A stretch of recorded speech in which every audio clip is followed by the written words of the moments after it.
Hoy tenemos una pareja que nos va a acompañar con su testimonio y su mensaje. Bueno, le damos las gracias a Sandra y Vic Gómez, en especial por este espacio que nos han regalado y este tiempo. Ellos actualmente están en una misión, entonces agradecemos que nos hayan regalado este momento a nosotros. Le hemos pedido una charla que es hablar de las virtudes de Luis y Celia, los Martín, los papás de Santa Teresita de Jesús, para poder imitar esas virtudes y poder, como nosotros, como matrimonio, alcanzar la santidad.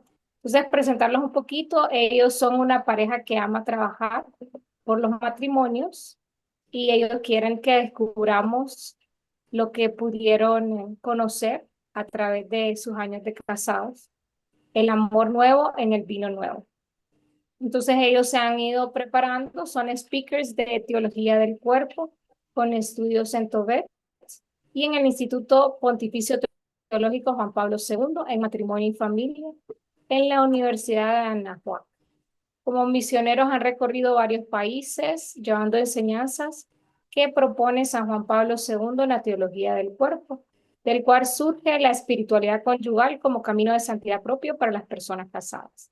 ¿Y cómo lo hacen ellos? Lo hacen a través de retiros, talleres y conferencias, donde buscan que las parejas reaviven su amor y conozcan la belleza del sacramento matrimonial y cómo los puede llevar a la santidad.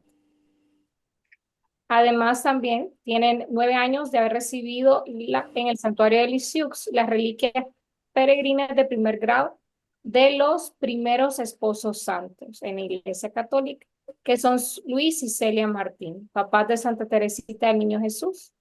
Y la misión de ellos es dar a conocer la vida de esta familia santa. Entonces agradecemos su presencia y este lindo mensaje que nos van a regalar. Bienvenidos a Sandra y Luis.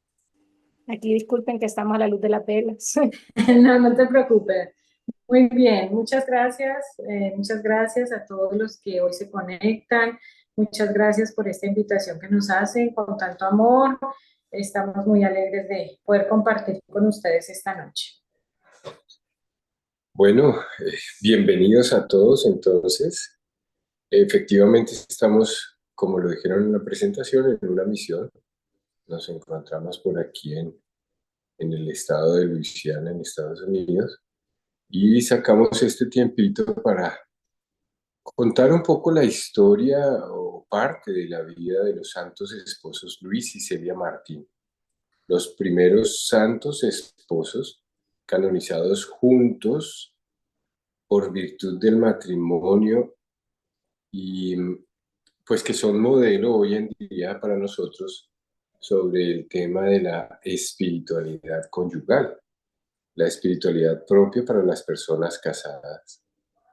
Entonces, sin más preámbulos, bueno, entonces en el nombre del Padre, del Hijo y del Espíritu Santo. Amén. Señor, gracias por este encuentro que nos permites en esta hora especialmente apartada, escogida, seleccionada para este encuentro. Gracias por los hermanos que nos comparten su disposición, por aquellos hermanos que están conectados en este momento, por aquellos hermanos que vienen en camino para conectarse, a fin de que recibamos todos hoy una edificación con el mensaje que nos quieres regalar con la vida de estos santos esposos Luis y Celia Martín. Gracias, Señor, porque tú diriges cada momento.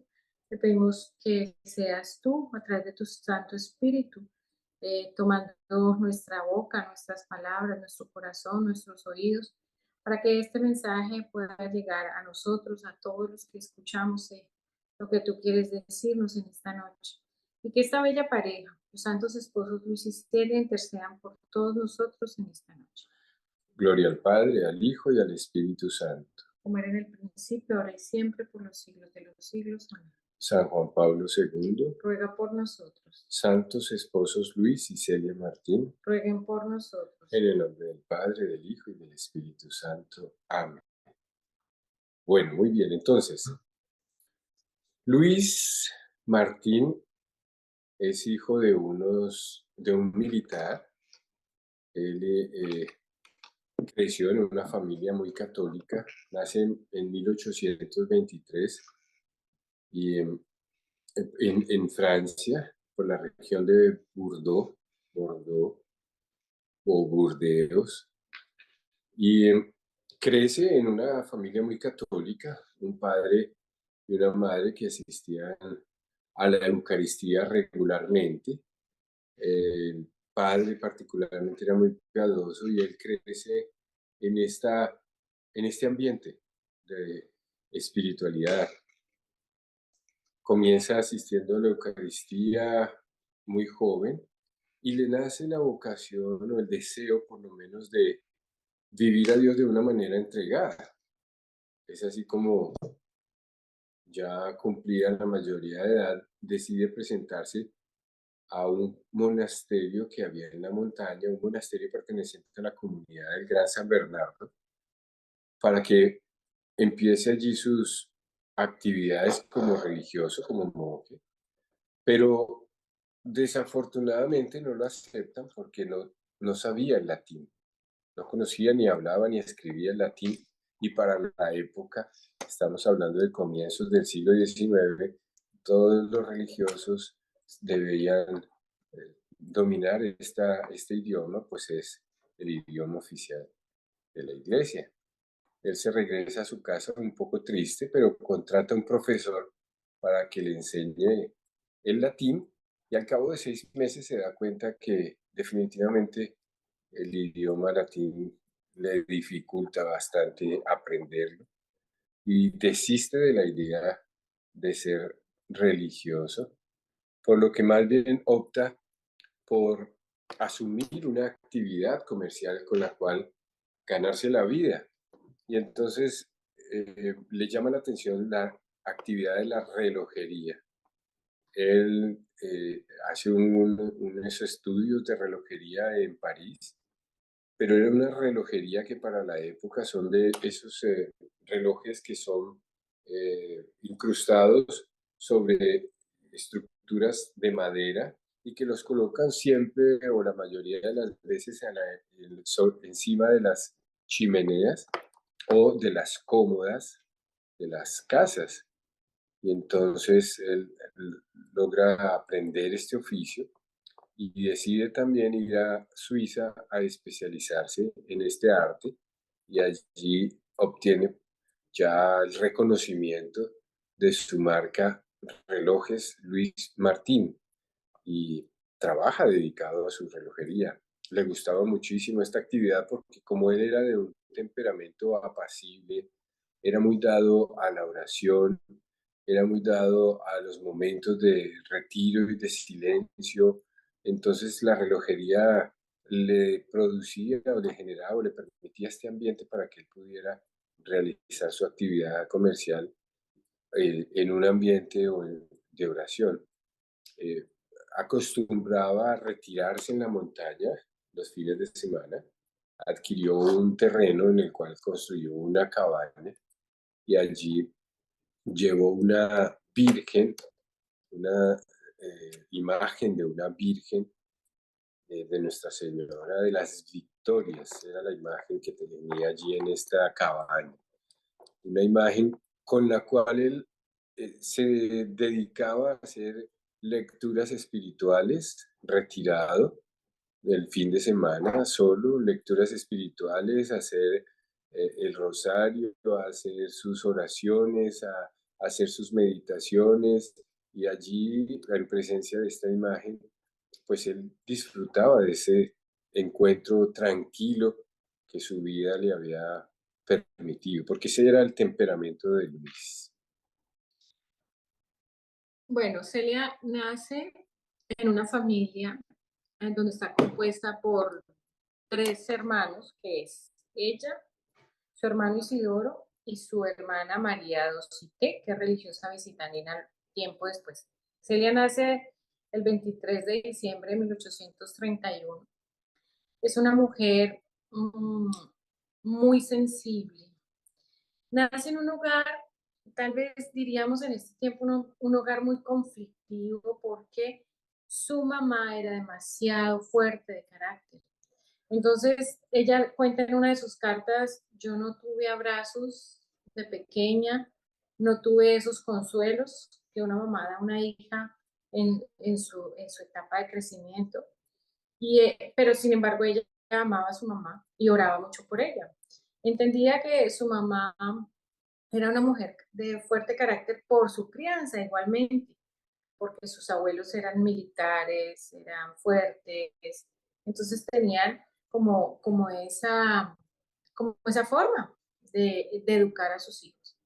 Mas, sin embargo, Celia siempre fue una mujer, Santa Celia siempre fue una mujer de Dios, una mujer que ponía todo en manos de Dios, una mujer que entendía que, que orar a Dios era realmente la solución a todo lo que ella estaba viviendo. Era muy devota de la Santísima Virgen María. Celia, cuando era joven, quiso entrar al convento de la Visitación. Ya su hermana estaba allí y ella pide entrar para que, pues, hacer una experiencia, pero no logra continuar porque era una mujer de delicada salud. Era una mujer muy sensible en su parte humana, en su salud, y pues se enferma varias veces cada vez que iba a una experiencia comunitaria, aquí a la visitación, pues ella salía enferma. Entonces la Madre Superiora le dice, no, no es posible porque entró con su hermana al tiempo. Su hermana también hacía las experiencias, pero ella sí le iba muy bien, entonces iba en el proceso.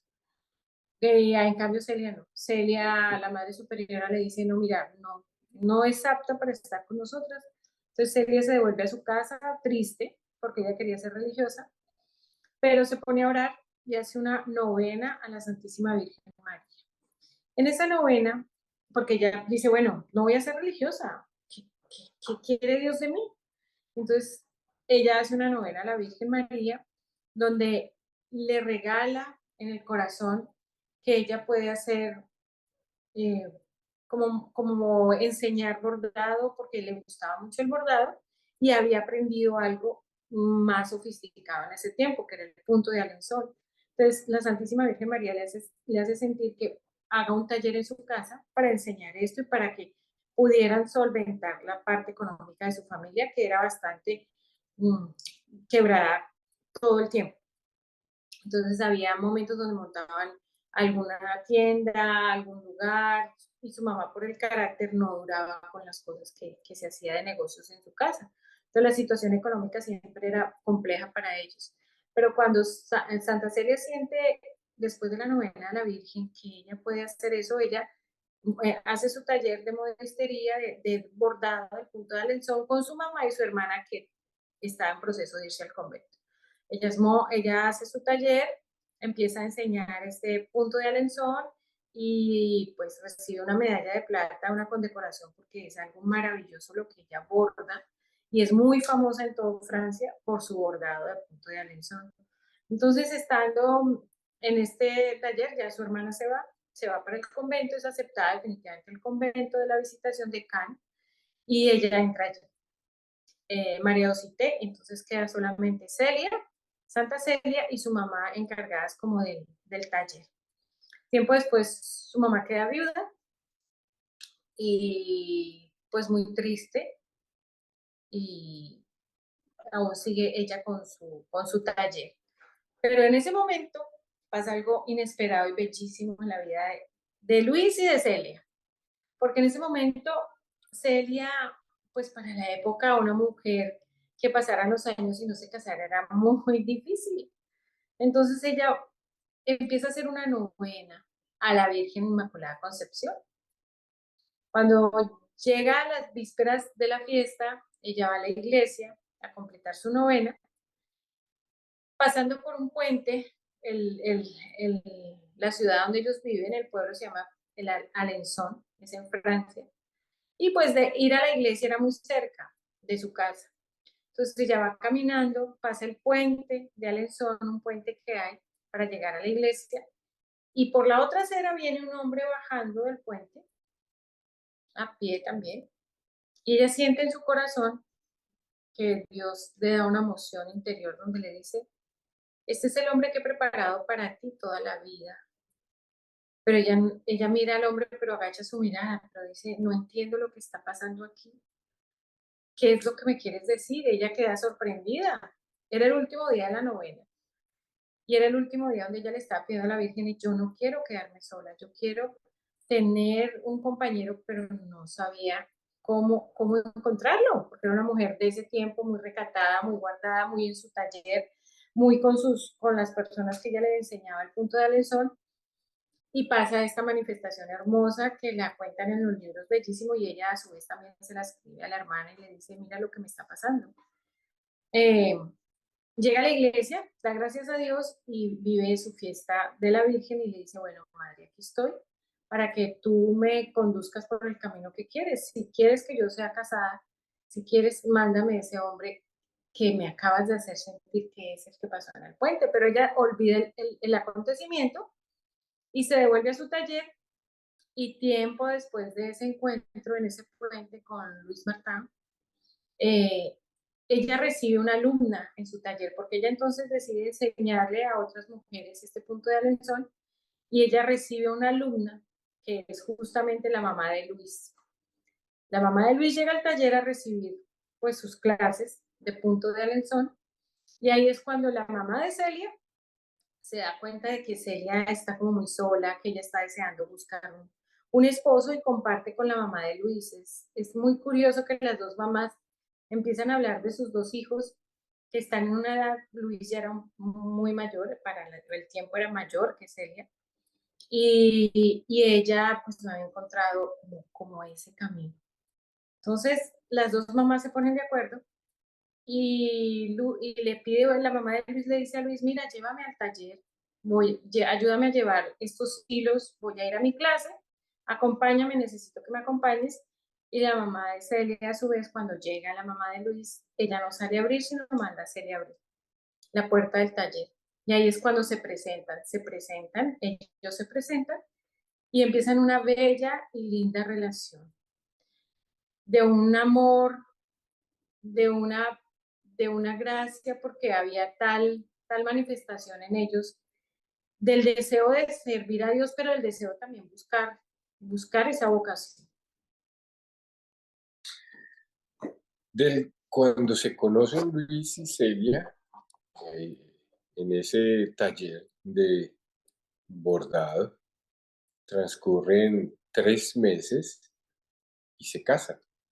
Fue realmente una relación bastante corta, pero muy provechosa porque fue el tiempo suficiente para poder diferenciar los gustos y los intereses que el uno o el otro pudiera tener y definir así una vocación al matrimonio. A los 3 meses ellos deciden casarse, pero cuando se casan ellos optan por realizar una ceremonia muy sencilla. Es decir, buscan la ceremonia más humilde posible y es la misa de la medianoche. Esa era la Eucaristía de los pobres. Y es que ellos, dentro de su espiritualidad, ya casados, deciden vivir la espiritualidad franciscana. Ustedes la conocen muy bien, es una espiritualidad de la santa pobreza, del desprendimiento. Y entonces ellos, pues, comienzan así su matrimonio, buscan la misa más sencilla, le dan realce realmente al matrimonio, al sacramento como tal, más que a la presentación de una reunión de familia, de amigos. No, ellos le dieron fue más importancia al sacramento y entonces deciden más bien celebrar la Eucaristía a medianoche del 13 de julio. Esa es la fecha en la que ellos se casan, 13 de julio de 1858. Ellos comienzan su relación de esposos, pero resulta que Celia le había dicho, le hizo la propuesta a Luis de que como pues ella había querido ser religiosa y que a pesar de que no la hayan recibido, seguía conservando en su corazón ese deseo de agradar a Dios con su vida. Y ahora que estaban casados, pues ella quería agradar a Dios desde su matrimonio. entonces le hace la propuesta a Luis de que le respete el deseo de conservarse virgen para poder ofrecer esto a Dios y así agradarle desde su matrimonio, que es la nueva realidad que ellos adoptan. Luis, pues, no tuvo ninguna dificultad en acoger este pedido porque él le dijo a ella que como ella bien lo sabía, él, igual que ella, también había querido llevar una vida religiosa, pero pues entendía el pedido que ella le estaba haciendo y él estaba dispuesto a respetar ese deseo de que se conservaran vírgenes para agradar a Dios desde su vida matrimonial.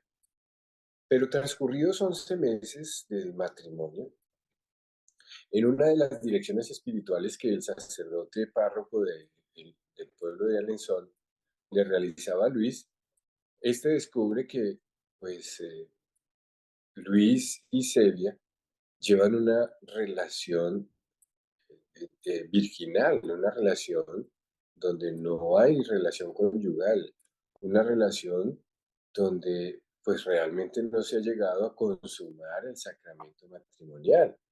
Los llama juntos y les da una catequesis del uso del matrimonio. ¿Para qué hizo Dios el matrimonio? ¿Cuáles son los fines que tiene el matrimonio?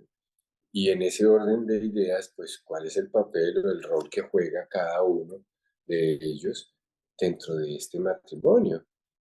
Les explica que hay una bendición muy grande, que como sacramento es algo creado por Dios mismo, querido por Dios, y que tiene una bendición muy particular. Recuerden ustedes que en el Génesis el Señor dice, creced y multiplicados, y esta es la bendición que la pareja tiene en el matrimonio para que agrade a Dios a través de la procreación, ¿sí? A través del ser coherederos o co-creadores con Dios, al dar la vida a los hijos que Dios decida darles.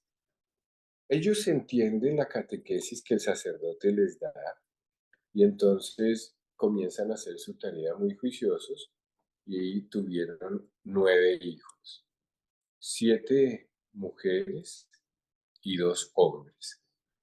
Pero de estos 9 hijos que ellos eh, tan felizmente empezaron a trabajar, tan felizmente empezaron a aceptar, a recibir con amor y a criarlos para Dios, por la época no existía mucho avance en cuanto a cuestión de medicamentos y por disentería o por diversas infecciones o enfermedades, 4 de estos niños perdieron la vida a muy temprana edad. Uno de los niños, de los hombres, murió a los 3 meses, el otro murió a los 6 meses, hay una niña que muere de 8 meses y está Elena que muere por una fiebre que no le pudieron controlar cuando tenía 4 años. Entonces, pues ahí ellos, Luis y Celia, experimentan de una manera bastante dura lo que es la muerte no solo de uno, sino de 4 hijos, hijos que con tanto amor esperaron, acogieron, que comenzaron a ver crecer, pero que desafortunadamente eh, perdieron la vida muy jóvenes y trabajaron entonces con más intensidad por las 5 niñas que quedaron. A estas niñas hay un libro que se llama Cartas Familiares, que son los escritos de Luis y Celia, escritos que se hacían entre ellos, pero también que realizaban para otras personas, como por ejemplo Celia le escribía a su hermano Isidoro, que era un boticario, y le contaba la situación, cómo estaban sus hijos, el boticario le aconsejaba algunos medicamentos. Entonces, todas estas cartas las reúnen y allí es que nosotros descubrimos esta historia tan bella y pues cargada también de momentos muy tristes como los que estamos aquí evocando de los hijos. Eh, en una de estas cartas, Celia escribe que ella ha descubierto la maternidad, que ella ha encontrado la felicidad en el ser mamá y que no encuentra sobre la tierra una actividad que la haga más feliz que la de ser mamá, acoger a sus hijas, vestirlas, cuidarlas, siempre las tenía lo mejor presentadas para el domingo ir a la Eucaristía. Y recuerden que no quería consumar su matrimonio, pero cuando descubre la maternidad, ella misma lo dice en una de estas cartas, se considera la mujer más feliz sobre la tierra. Ella daba su vida mm, no solamente por estas hijas a las que quería mucho, sino de una forma muy particular por su esposo, por Luis. Hay cartas en donde se ve cómo cuando Luis tenía que emprender largos viajes, él le escribía de una manera muy tierna, muy especial. Ella se refería a su esposo, como ese hombre, como ese modelo de esposo que le deseaba que todas las esposas pudieran tener uno como él, como el que ella tenía. Ojalá, decía ella, ojalá todas las esposas, todas las mujeres tengan un Luis como el mío. Era un deseo muy bello, muy inocente, pero muy sincero que Celia compartía en sus cartas para referir el amor tan grande que le tenía a Dios. Y de igual forma, hay cartas donde Luis, cuando iba a hacer algunas de sus peregrinaciones, porque Luis era un hombre que por su fe, cada vez que tenía alguna dificultad, él no dudaba en tomar su bastón y emprender una peregrinación hacia Lourdes, una peregrinación que en ir y regresar perfectamente caminando podía durar un mes, 15 días yendo, 15 días caminando para ofrecerla por la salud de alguna de sus hijas, para ofrecerla por la salud de su esposa, para ofrecerla por alguna necesidad en particular. Y él, cuando salía, hay una carta en donde él le escribe al día siguiente de haber salido a la peregrinación, le escribe a Celia, mi querida esposa, no hacen horas, acabo de salir y ya me estás haciendo mucha falta. El amor que ellos construyeron como pareja fue un amor muy especial, muy desde el fondo del corazón, sabiendo que allí podían descubrir en el otro, en cada uno, descubrir en el otro la presencia real y efectiva de Dios para su vida. Descubrir que el cónyuge es esa imagen y semejanza de Dios para uno, ¿sí? Para el esposo o para la esposa. Descubrir que en el cónyuge podía hacer las cosas que agradaran a Dios. Y ellos prácticamente convierten su sacramento matrimonial, su vida familiar, en, en una especie de religión, porque era algo que ellos disfrutaban y vivían muy intensamente. Una de las virtudes que resaltamos es que todos los días iban a la Eucaristía. Luis y Celia madrugaban a la Eucaristía de 6 de la mañana, de 5 creo que era la primera Eucaristía a la que ellos asistían.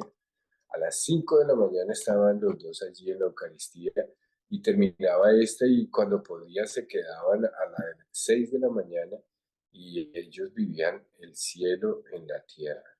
Así como los describía Santa Teresita, su hija, de quien al leer Historia de un alma, nos cuenta cómo ella describe a sus papás como más dignos del cielo que de la tierra. Ella veía en el testimonio que Luis y Celia les daban como esposos, como padres, como cristianos, un ejemplo a seguir, y por eso fue que todas después decidieron continuar con este amor que sus padres les enseñaron a través de la vida consagrada. Bueno, y algo que se descubrió al leer la historia de esta bella familia es que ellos tenían 3 pilares de espiritualidad en su hogar, en su casa. El primer pilar era soberanía de Dios. Ese pilar de espiritualidad que lo aprendieron de esta rica experiencia de amar a Dios desde jóvenes, antes de conocerse, como les contábamos, descubrían en este pilar que Dios era soberano sobre todas las cosas de sus vidas, sobre su hogar, sobre todo. Dios era el primero. Dios era al que ellas ofrecían, Luis y Celia, y les enseñaban a sus hijas a ofrecer pequeñas cosas diarias, pequeños y sencillos detalles al Rey que era soberano en sus vidas, que era Dios. Entonces, la manera como se expresaba en su amor siempre en esa fuerza que les daba el conocer a Dios, en esa fuerza que les daba el estar unidos a Dios, porque era ahí donde ellos adquirieron la fuerza de soportar la muerte de sus 4 hijos en su momento. Las pruebas de trabajo que a veces tenían con sus empleadas. Celia siempre quiso tener tuvo siempre 32 empleadas en su taller de modistería, pero quiso hacerlo de una manera de dar ayuda a los otros, y todas las mujeres que ella contrataba eran mujeres que hubieran quedado solas, que sus esposos las hubieran abandonado, que hubieran quedado viudas o que tuvieran muchos problemas para mantener su familia. Entonces ella escogió estas mujeres que eran como sus hijas, dice ella, y le preocupaba muchísimo, muchísimo la vida de cada una de ellas, las conocía, cada una de ellas sabía cada una de ellas qué problemas tenía, y les enseñaba el amor a Dios. Ella decía, yo tengo que transmitirlas a ellas esto que Dios me ha dado, y es Dios soberano en todas las cosas.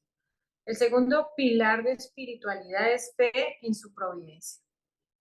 Ellos decían que cuando un alma tenía una fe fuerte, era providente.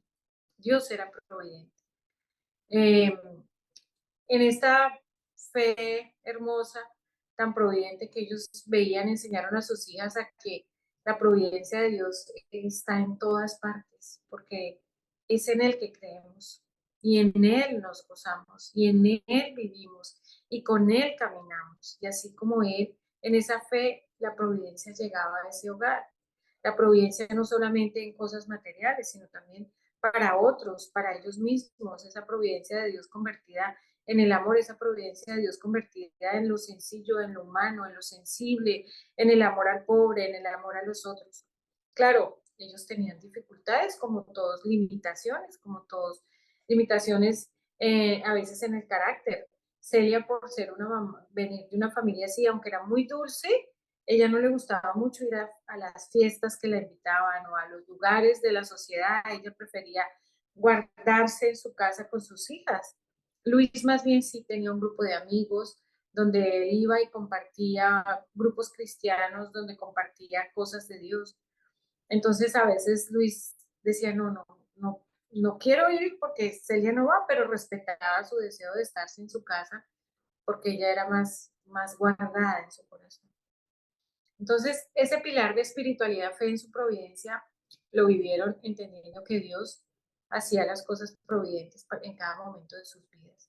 Y el tercer pilar fue abandono a su voluntad. A pesar de haber tenido pruebas duras como la de sus hijos, Luis era un hombre de mucha oración y muy silencioso. Él le daba a Celia esa fuerza para que ella pudiera entender que esa muerte de sus hijos, o eso que ella vivió mucho tiempo después, que fue el cáncer, pudiera entenderlo como que no era enviado por Dios, sino más bien Dios permitía en sus vidas esto que estaba pasando, y tenían que abandonar en sus manos, no cogerlo, no tenerlo dentro del corazón, no decir, perdimos nuestros hijos, me voy a quedar con ese dolor. No, te lo entregamos, Señor, a tus manos, lo abandonamos a tus manos. Este dolor que siento, esta angustia que hay en tus manos, Señor. Y Luis le enseñaba a Celia todo esto. Aportaba a cada uno un pedazo de su vida bella de Dios, de esa unidad que tenían con Dios. No eran perfectos, a veces tenían roces, roces de esposos, tal vez no como nosotros los tenemos en este tiempo, pero sí esos roces de cómo podemos servir a Dios mejor. Tal vez era una gracia que se estaban forjando para llegar a ese cielo tan anhelado, porque ellos eran muy conscientes, y yo cuando leo sus escritos y leo nuevos escritos que hay de ellos entendían perfectamente hacia dónde iban. Ellos entendían perfectamente que la vida de santidad era la corona que cada uno iba a ganar. Ellos entendían perfectamente que enseñarle a sus hijos caminar en esta tierra para llegar al cielo, que era lo que decía Celia, era su lema. Caminamos en la tierra para llegar al cielo. Y uno se queda sorprendido y dice, bueno, pero ¿cómo caminamos para llegar al cielo? ¿De qué manera se camina? ¿Cómo revisamos esa vida en familia para caminar para llegar al cielo? Entonces eso le enseñaba a ellas, a sus hijas, a todas sus hijas. Tal vez la prueba más grande que sufrió esta pareja de esposos fue el cáncer de Celia. Celia empieza con un cáncer de mama.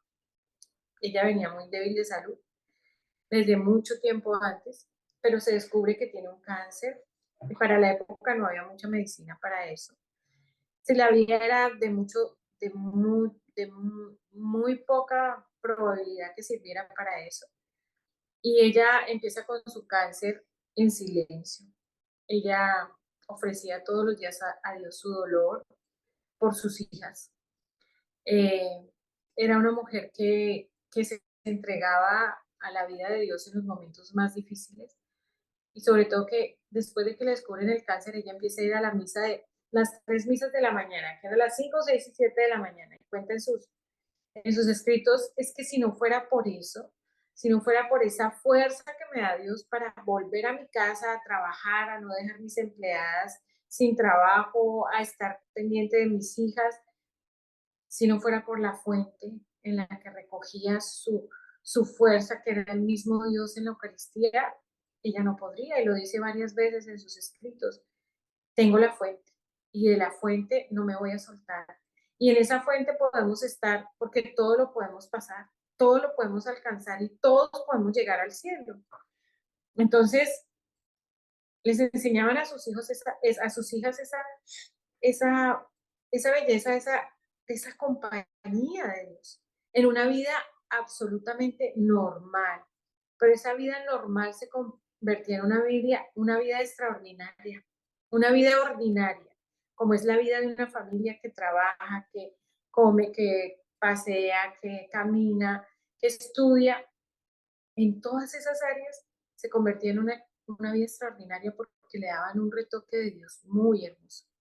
Entonces Celia educaba a sus hijas, les decía, abría su mesa de noche, su cajón de mesa de noche, y le decía a sus hijas, bueno, hoy vamos a rezar por los más necesitados. Cada vez que hagan un Padre Nuestro, una Ave María, o vayan a un lugar a ofrecer un momento de oración, van a meter una piedrita en el cajón. Y al final de la tarde, cuando se le abría el cajón, estaban las piedritas de lo que cada una de sus hijitas había ofrecido por nosotros. O sea, Celia le enseñó, los santos esposos les enseñaron a sus hijas a ver al otro como algo que vale, como algo que es bello con los ojos de Dios. Entonces ellas todo el tiempo ofrecían. Y Teresita era, aunque era la más pequeñita, porque cuando Celia muere, Teresita tenía 4 años. Aún así, a esa edad ya le había enseñado a Teresita, a Santa Teresita, el ofrecer cosas por nosotros. Entonces Celia no se quedaba con nada guardado. Hay una experiencia bien linda de Luis cuando Celia está enferma. Pues esta prueba que tenía que pasar esta pareja tan bella era una prueba muy dolorosa y sobre todo de muy larga duración. Celia duró 8 años padeciendo el cáncer de seno. Ya fue incrementando poco a poco el dolor, y como su trabajo era un bordado, al usar las manos, el área o el lado que se encontraba afectado por el cáncer le, le dolía muchísimo, le afectaba muchísimo. cuando llega un día Luis a la casa, encuentra a Celia que está haciendo su bordado, pero le nota en su rostro una expresión de mucho dolor. Entonces él acomoda a su esposa Celia en la cama, le retira el bordado y le pide que le enseñe a bordar. Él se sienta al lado de la cama con ella y aprende a bordar el punto de alenzo. Al día siguiente Luis fue y cerró su relojería.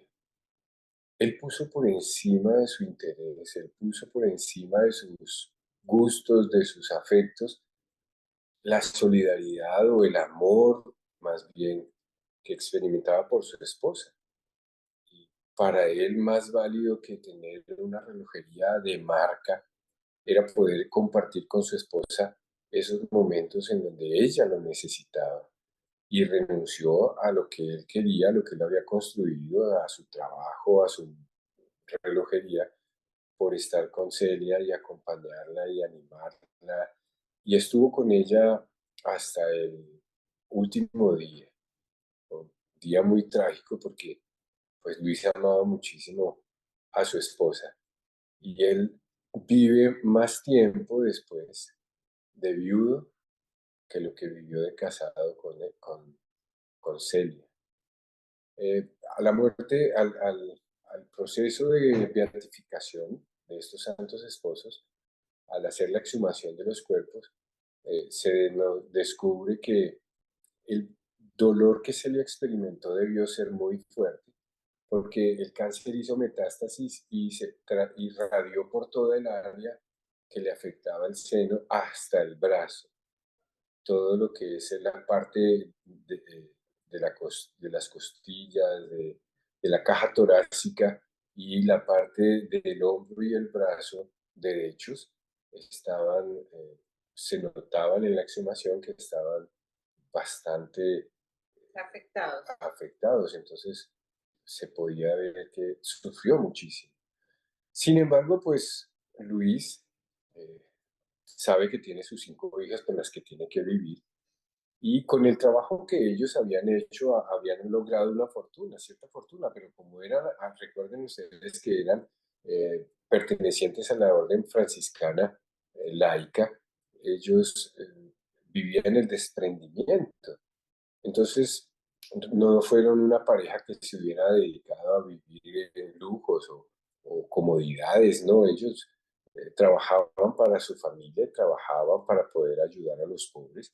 Y cuando muere Celia, Luis decide con mucha tristeza vender su casa en Alençon y trasladarse con sus hijas a Lisieux. Y es allí donde se conoce toda la historia que después sabemos del el Carmelo, donde sus hijas empiezan a ingresar al monasterio de las Carmelitas Descalzas, monasterio de claustro, hasta que Luis tiene que entregar cuando Teresita cumple los 15 años, a ella misma la acompaña hasta las puertas del Carmelo y fue un momento también muy doloroso para él porque Luis y Teresita tenían una relación muy bella. Luis Martín trataba a su hija Teresita como mi reinita. En las cartas figura como él se refería a su hija menor, a la que amaba entrañablemente, la refería como mi reinita. Y asimismo, Santa Teresita le respondía con el mismo afecto y cariño, mi rey. Era el trato que ella le daba a su papá, como de mi rey. Pues el día que Luis tuvo que dejar a Teresita en el convento, tan pronto la puerta se cerró, Teresita entró y la puerta se cerró, él se voltea y se pone a llorar, porque pues él entendía que su reinita probablemente no la iba a volver a ver. Y él cae enfermo por una esclerosis cerebral, entra en un proceso de desgaste. La esclerosis cerebral prácticamente hizo lo mismo que el cáncer de seno con Celia, y es que él empieza a perder la conciencia los últimos 3 años de su vida, que fue acompañado por su hija Leoni, la única hija que no entró al Carmelo. todas las demás entraron al Carmelo de claustro, pero Leoni no entró al Carmelo porque se quedó con su papá hasta el último día. Ella lo acompañó en esos momentos tan difíciles en donde él perdía la conciencia, no tenía memoria, y porque la esclerosis le afectaba a su cerebro. Cuando él muere, después en el proceso de exhumación también se descubre que ese cáncer también para él fue muy, muy doloroso, muy significativo. A la muerte de Luis, Leoni ingresa al convento, pero ella no se hace carmelita, ella se hace visitandina. Por eso ustedes encontrarán en las fotos de esta familia a 4 monjitas carmelitas, una de ellas es Santa Teresita, y a una visitandina de hábito negro, que es Leoni, quien en este momento se encuentra abierto su proceso de beatificación.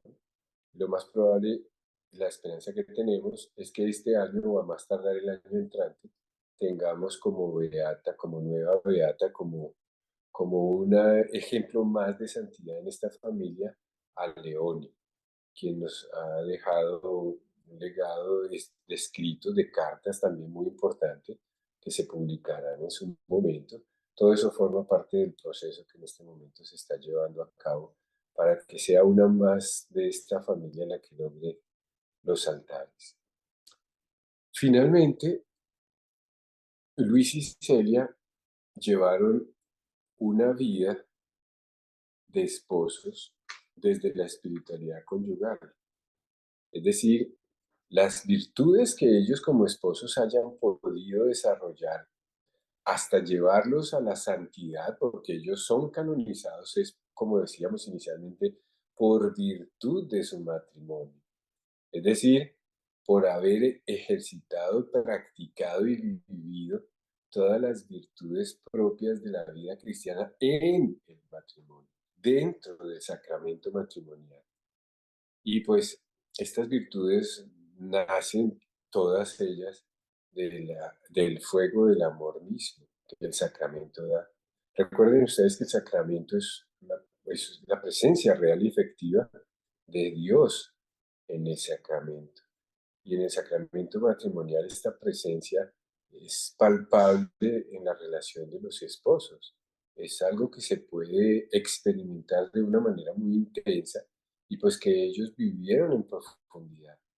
De las definiciones que San Juan Pablo II da en su encíclica Familiaris Consortio sobre la espiritualidad conyugal, dice que es vivir la fe en la intimidad de la pareja, con el servicio mutuo y con un amor desinteresado hacia el otro, el cónyuge, hacia el cónyuge, y abiertos a la vida.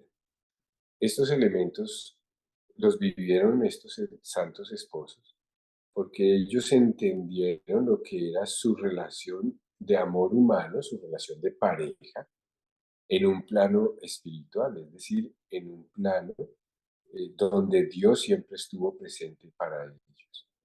Y a su vez, vivieron el servicio y la solidaridad, el servicio mutuo, la ayuda mutua. Piensen en el testimonio de Luis, renunciando a lo que más quería, a lo más preciado para él, por el solo hecho de solidarizarse con el dolor de su esposa. Era una ayuda mutua. Cuando la esposa lo necesitó, él estuvo allí. Cuando él necesitó de la oración de su esposa, ella siempre estuvo allí. Y la apertura a la vida, pues, se palpa también, porque ellos fueron, ya cuando entendieron el uso del matrimonio, entendieron la bendición que Dios quería a través del sacramento para los esposos, vivieron la paternidad y la maternidad a través de los hijos que tuvieron y que continuaron con este camino de amor que aprendieron de sus padres. En- para terminar, Luis y Celia nos dejan un gran legado de virtud espiritual, porque pues se convierten para nosotros en ese modelo de santidad que quisiéramos emular, imitar, seguir para llevar una vida matrimonial lo más acorde a la voluntad de Dios.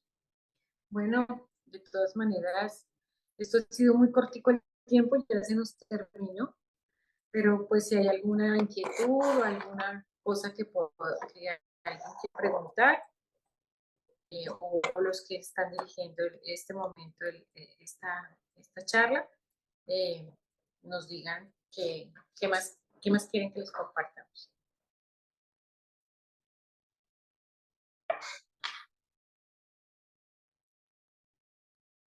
Bueno, Parece que, diga. bueno, muchas gracias. La verdad es que, bueno, uno puede conocer un poquito con la historia de un año, pero ¿cómo uno puede conocer aún más? ¿Habrá un libro de ellos, de Luis y Celia, que uno... Sí, hay un libro que se llama Historia de una familia. Ese es uno. Y el otro es Cartas familiares. Historia de una familia es uno de los libros que cuenta la historia de la familia, que es donde salen los 3 pilares de espiritualidad de ellos. Y la otra es un libro que se llama Cartas de una familia. Aunque también yo creo que por internet se podría conseguir, no sé si de pronto por Amazon o por Mercado Libre, un libro que se llama Los Santos de lo Ordinario. Es un libro escrito en Francia, está al español, porque lo tenemos. Es un libro corto, pero muy sustancioso con respecto a datos exactos, a puntos claves dentro de la vida de la familia Martín. Y el libro lo escribieron para mostrar cómo la vida ordinaria, como lo mostraba Sandra, cómo la vida ordinaria del día a día la podíamos hacer o la podemos hacer de una manera extraordinaria. Entonces, este libro es muy interesante porque lo titula Los Santos del Ordinario, porque no eran nada extraordinario, eran algo como ustedes o como nosotros, que llevaban una vida de esposos muy sencilla, muy dedicada, muy de amor, muy de servicio, muy de ayuda, y pues es bien interesante este otro libro. De resto ya sería el de las cartas familiares, que nos parece que es el más completo, porque allí es de puño y letra de ellos mismos y se consigue fácilmente por internet, está en español y no sabría si habría otro libro No, que conociera creo que eso. pues nosotros conocemos esos libros para que ustedes los puedan comprar o conseguir. Y solo se Son- buscan así como cartas familiares. sí, sí, cartas Cartas familiares. familiares, exactamente.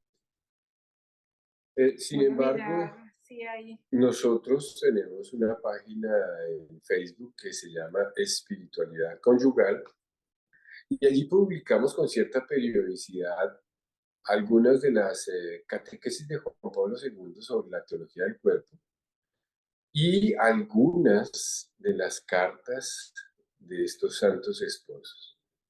Vamos seleccionando por periodos, por fechas, por temas y publicamos algunas de A estas ver, cartas. les explico cómo sale hoy. Se llama Celia y Luis Martín, correspondencia familiar. El libro es así, exactamente. Correspondencia familiar, así sale. Es escrito, así lo pueden encontrar más fácil.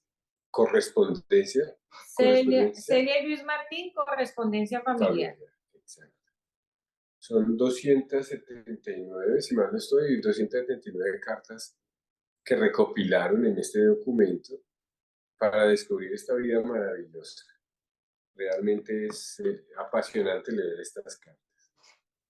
No sé si tengan alguna otra inquietud. Digamos, a veces en internet aparece que hay varios matrimonios que han alcanzado la santidad, pero Sí, ¿cuál es la diferencia de ellos que son, o sea, realmente ellos lo canonizaron al mismo tiempo y creo que los demás no? exacto, sí, tienes razón. Por ejemplo, tenemos a San Isidro Labrador, que ustedes lo deben conocer mucho, el patrono de los agricultores, y su esposa Santa María de la Cabeza. Ambos están canonizados, pero ambos fueron canonizados en fechas diferentes. En una fecha está canonizado San Isidro Labrador y en otra fecha está canonizada Santa María de la Cabeza. Y así podrán encontrar otros. Pero exactamente la canonización de estos santos se da por la fecha en que murieron, porque la Iglesia considera que es la fecha en que el santo abraza a Cristo.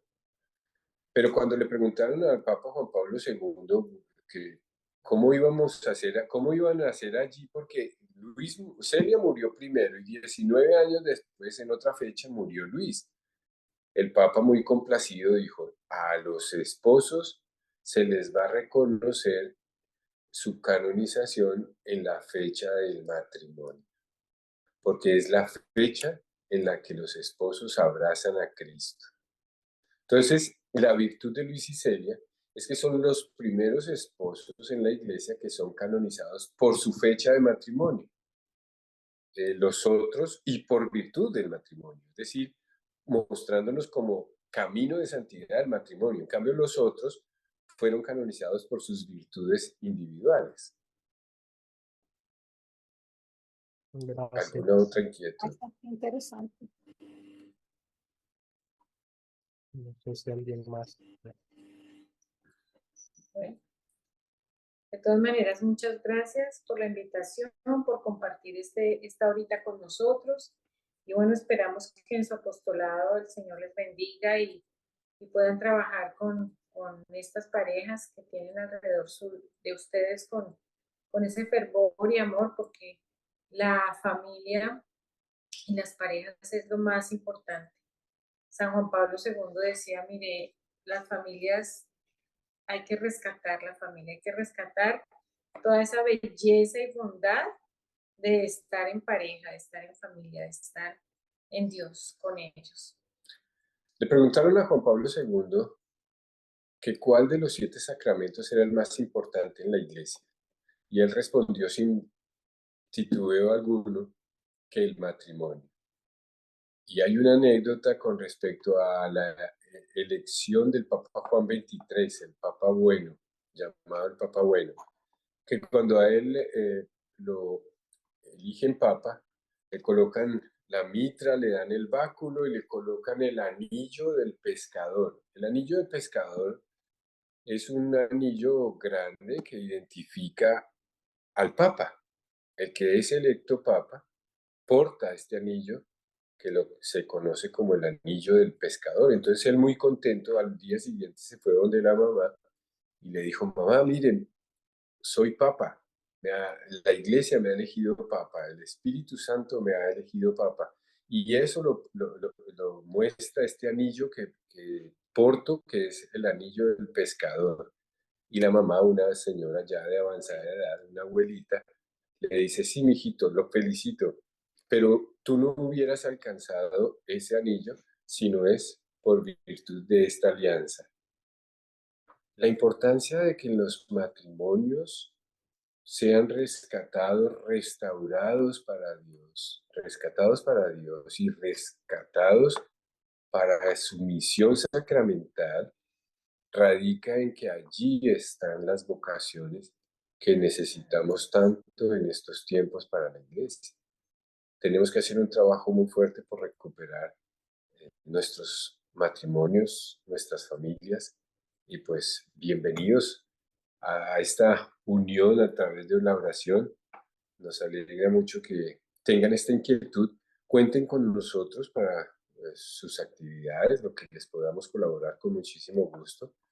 Y pues yo creo que deberíamos, si no hay más preguntas, terminar entonces con una oración. Sí, aquí solo preguntarle, adicional a esta página en Facebook que mencionan de espiritualidad conyugal, ¿tienen algún otro lugar No. donde contenido o algo? No, solamente la página de Facebook de Espiritualidad Conyugal. Y tenemos un YouTube, ¿cómo se llama? Un canal de YouTube que se llama Espiritualidad Conyugal también, y ahí hay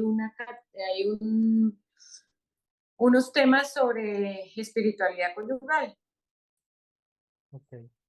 Sí, para también pues invitar a todos los que estamos aquí y los que lo vean en un futuro, que puedan abocarse a esos sitios para seguir creciendo en fe, ¿verdad?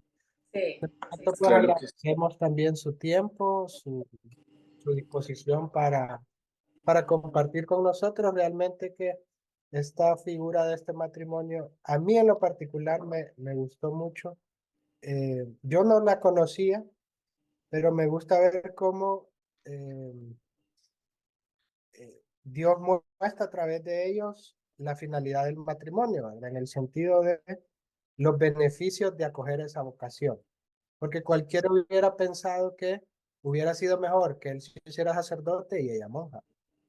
Incluso ellos decían, bueno, guardémonos la castidad y vivamos así. Pero en el plan de Dios, cuán mejor bendición para el mundo fue que ellos aceptaran su vocación y vivieran realmente su matrimonio, ¿verdad? Criaron Exacto. 4 hijas santos y ellos dos santificándose a través de eso, ¿verdad? Entonces, es como esa invitación a estar abiertos a entender nuestro sacramento, ¿verdad? Que a veces tenemos la ilusión de poder cambiar el mundo, pero decir, "No, bueno, yo ya no lo puedo cambiar y ya me quedo aquí con mi vida de casado nada más". Y es ahí donde también podemos cambiarlo, ¿verdad? Ofreciendo nuestra vida y, por ejemplo, criando un hijo como Santa Teresita, por ejemplo, que, que, que evangelice y que sea un ejemplo de fe, ¿verdad? Entonces, muchas gracias por introducir a este santo matrimonio en nuestras vidas y podemos, pues, aspiramos a poder seguir conociéndolos e imitar Sí, en sí. medio a su. Bueno, antes de hacer entonces la oración final, ahora que usted menciona el beneficio que reporta vivir esta espiritualidad, el mes pasado hemos publicado un manual de espiritualidad conyugal. Es un manual muy sencillo, es un manual muy breve en el cual damos algunas pautas para realizar un taller, que es lo que estamos haciendo en este momento aquí en la ciudad donde nos encontramos. Eh, Hacemos talleres parroquiales y nos apoyamos en este manual que hemos publicado, se llama Manual de Espiritualidad Conyugal y lo consiguen en la página de Amazon. Por Amazon lo consiguen de forma digital para los celulares o para las tablets y de forma física a través de un libro publicado que les llega a su casa. En Amazon encuentran este manual de espiritualidad conyugal, que es algo muy sencillo, es algo muy básico que hemos hecho para que las personas puedan acercarse a este tema de la espiritualidad conyugal. Allí están también nuestros contactos. El manual de espiritualidad conyugal es por Luis Gómez y Sara Calderón. Allí están nuestros contactos y podemos establecer una relación para estar pues al tanto de estas actividades y que podamos seguir intercambiando pues estas vivencias, esta experiencia y nos alegra muchísimo compartir esto que hemos compartido con ustedes en esta noche. Al WhatsApp discúlpeme, Sofía. sí, de Sofía, les voy a recordar todo esto que hablamos del manual, de la página de YouTube, de Facebook, para que entonces ella se los reenvíe y ya podamos tener esa comunicación. Además que nuestros correos electrónicos y ya pues el WhatsApp que ya Sofía lo tiene. Entonces, Bueno, cualquier cosa, seguimos unidos. en el Muchas nombre del gracias. Padre, del Hijo y del Espíritu Santo. Amén. Señor, gracias por esta hora de gracia especial, de bendición favorable que nos has regalado para compartir este mensaje que nos das. Gracias, Señor, por mi cónyuge, por este sacramento en el cual tú nos bendices, con el cual caminamos buscando la santidad. Bendice, Señor, a estas parejas que se encuentran aquí reunidas, bendice sus hogares, sus hijos, sus seres queridos, sus trabajos, sus actividades. Gracias porque estos hogares están deseosos de acercarse acercarse a ti para vivir, conocer y vivir tu santa voluntad en su relación de pareja. Por eso pedimos, bajo la intercesión de los santos esposos Luis y Celia Martín, que les alcances esas necesidades, esas gracias especiales que cada uno de estos matrimonios, de estas parejas estén necesitando en este tiempo. La Santísima Virgen María sea ella intercesora por el amor de nosotros como esposos, por todas las parejas, para que ella avive ese amor, para que ella llene esas tinajas de ese vino mejor, de ese vino santo, que sea la Santísima Virgen María protegiéndonos, preservándonos y guardándonos en nuestros hogares. Amén. Gloria al Padre, al Hijo y al Espíritu Santo. Como era en el principio, ahora y siempre, por los siglos de los siglos. Amén. María, intercesora del sacramento nupcial. Ruega por nosotros. San Juan Pablo II. Ruega por nosotros. Santos esposos Luis y Celia Martín. Rueguen por nosotros. En el nombre del Padre, del Hijo y del Espíritu Santo. Amén. Muchísimas gracias a todos. Gracias por haber llegado hasta acá. Recuerda seguirnos en nuestras redes sociales como Matrimonios hacia la Santidad, Facebook e Instagram, y suscribirte a nuestro canal para notificación de nuevos videos.